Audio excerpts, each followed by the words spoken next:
আসসালামু আলাইকুম ওয়া রাহমাতুল্লাহি ওয়া বারাকাতুহু। আশা করি সবাই ভালো আছেন, ভালো থাকুন। তো আমি এখানে নাথ পরোটা বানিয়েছি। তো এই পরোটা খুব সুন্দর নরম হয়েছে, শুকনো রুটির মতনও হয়, তেলে ভাজাও হয়। তো এখানে বিয়ে বাড়ি স্টাইলে মাংস আলু রান্না করেছি। আর এই পরোটা দিয়ে মাংস আলু দিয়েও খাওয়া যায়, মুরগির রেজালা দিয়েও খাওয়া যায়। তো রেজালা বানাচ্ছি, আপনারা দেখতে থাকুন কেমন করে রেজালা বানাচ্ছি। আসসালামু আলাইকুম ওয়া রাহমাতুল্লাহি ওয়া বারাকাতুহু। আশা করি সবাই ভালো আছে। তো আজ মুরগির রেজালা করছি। পেঁয়াজ বাটাটা দেব। তো এইটা চিকেন রেজালা হবে। চিকেনের ওপরে পেঁয়াজ বাটা দিয়েছি, 1 চামচ নুন দিয়ে দিচ্ছি, 2 চামচ আদা রসুন একসাথে মিক্স করে বাটা দেব। বেশ খানিকটা সাদা তেল দিয়ে দিচ্ছি। এটা চিকেন রেজালা হচ্ছে। বেশ খানিকটা টক দই দিয়ে দিচ্ছি।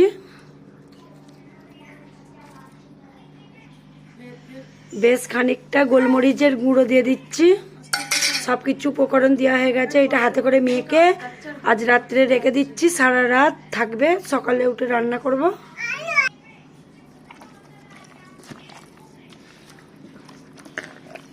তিন কিলো মুরগি চিকেন আছে, 3 কেজি চিকেন আছে। এটা পুরো হাতে করে মেখে সারা রাত রেখে দেব।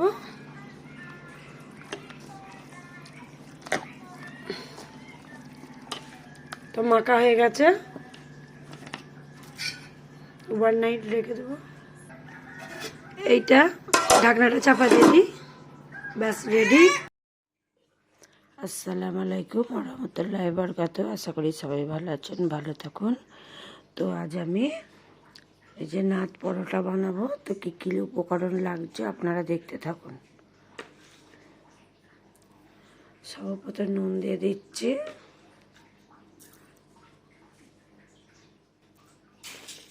নুনের পরে চিনি দিয়ে দিচ্ছি,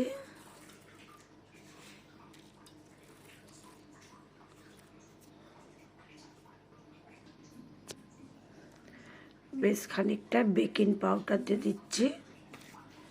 এই যে বেকিং পাউডারটা, বেশ খানিকটা বেকিং সোডা দিয়ে দিচ্ছি। এই যে বেকিং সোডা, এই যে ইস্ট দিয়ে দিচ্ছি খানিকটা, বেশ খানিকটা ইস্ট দিয়ে দিচ্ছি।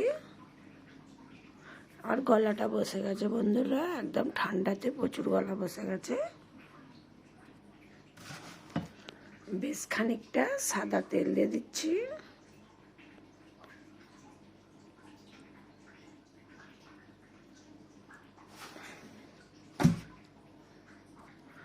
তো সব উপকরণগুলো হাতে করে শুকনো মেখে নেব।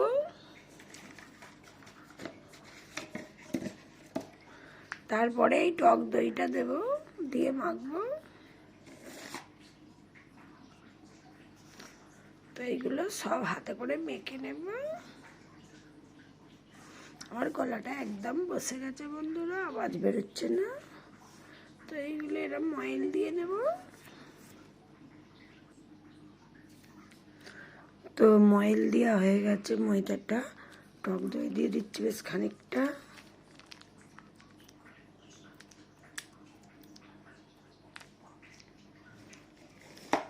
টক দইটা দিয়ে মেখে নেব। ময়দাটা মেখে নেব পানি দিয়ে। ময়দাটা মাখা হয়ে গেছে। তো একটু সরষে এই সাদা তেল ওপরটাই দিয়ে দিচ্ছি। তো এটা চাপা দিয়ে আমি 2 ঘন্টা রেখে দেব।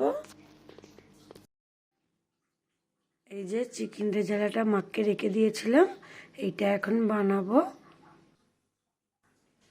তো ননস্টিক কড়া গরম হয়ে গেছে। সর্বপ্রথম ভর্তি 1 চামচ ঘি দিয়ে দিচ্ছি।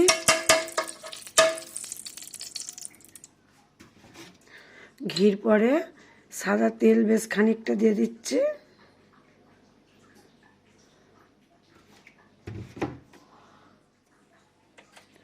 তেলটা গরম হয়ে গেছে, তেল আর ঘি এই মশলাগুলো দেখছেন, গোলমরিচ, এলাচ, লং, দালচিনি, শুকনো লঙ্কা, তেজপাতা আর ফুল, এই সব উপকরণগুলো দিয়ে দিচ্ছি।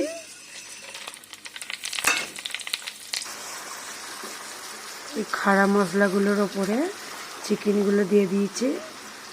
এখানে গ্রেভিগুলো এখনও আছে পেঁয়াজের, এগুলো দেব। এটার নাম হচ্ছে চিকেন রেজালা। এইসব চিকেনের যে গ্রেভিগুলো ছিল এগুলো সব দিয়ে কষা হচ্ছে।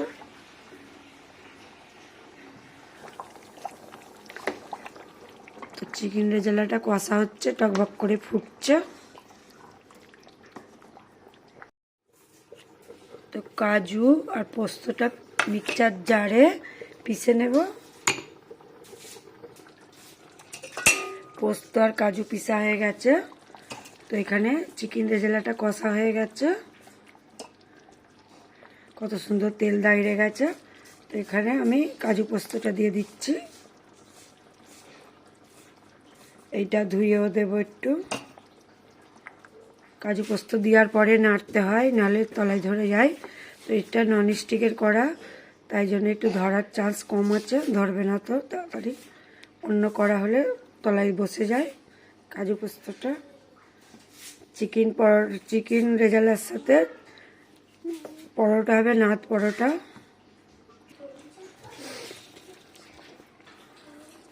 খানিকটা চিনি দিয়ে দিচ্ছি স্বাদ আনার জন্য।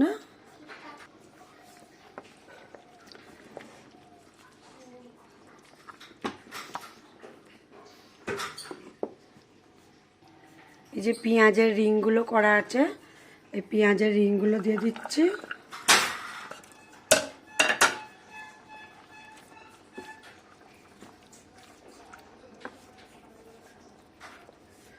নাত পরোটা দিয়ে হেভি সুন্দর লাগে খেতে, রুটি দিয়ে, শুকনো রুটি কিংবা নাদ রুটি।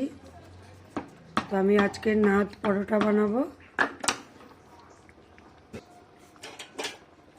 তো এটা চাপা দিয়ে দিচ্ছি, গ্যাসটা লো ফ্লেম আছে।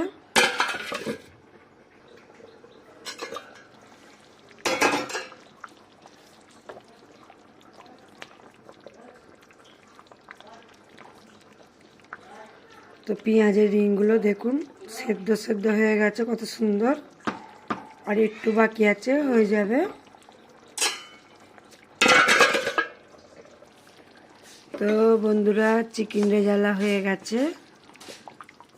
হালকা ঝোল ঝোল রাখবো, কেন অনেক কুটুম আছে, তাই জন্যে। কত সুন্দর তেলটা দাঁড়িয়ে গেছে দেখুন। আপনাদের ভালো লাগলে সাবস্ক্রাইব, লাইক, কমেন্ট করবেন। আর আমার ভিডিওগুলো আরও ছাড়া আছে, ওই ভিডিওগুলো দেখে নেবেন। ওতে সব অনেক ভিডিও ছাড়া আছে রান্নার। বন্ধুরা রাখি, গ্যাস অফ করে দিই। গ্যাস অফ করে দিচ্ছি।